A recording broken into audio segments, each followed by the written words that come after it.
खबर शामिल करते हैं कसूर से। रिपोर्ट मोहम्मद अफजल।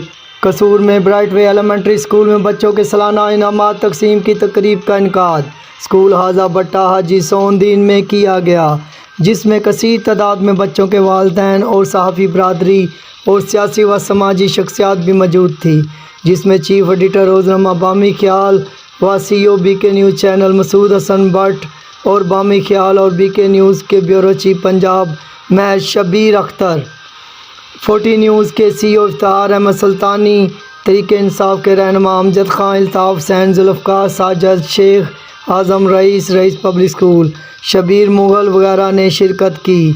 शबीर मुग़ल और अमजद खान ने खिताब किया और ब्यूरो चीफ पंजाब बामी ख्याल BK न्यूज़ महज शबीर अख्तर वगैरह ने इनामात तकसीम किए। इस मौका पर प्रिंसिपल मैडम फौजिया ने मीडिया से गुफ्तगू करते हुए बताया, हम स्कूल के बच्चों के लिए जदीद से जदीद टेक्नोलॉजी का इजाफ़ा कर रहे हैं और टैबलों के लिए बच्चों ने बहुत मेहनत की है और हम बच्चों के मुस्तकबिल के लिए दिन रात कोशां हैं। स्कूल की प्रिंसिपल मैडम फौजिया ने आने वाले तमाम मेहमानों का शुक्रिया अदा किया। और तमाम आप सबको मेरी तरफ से अस्सलाम वालेकुम रहमतुल्लाहि व बरकातुहू।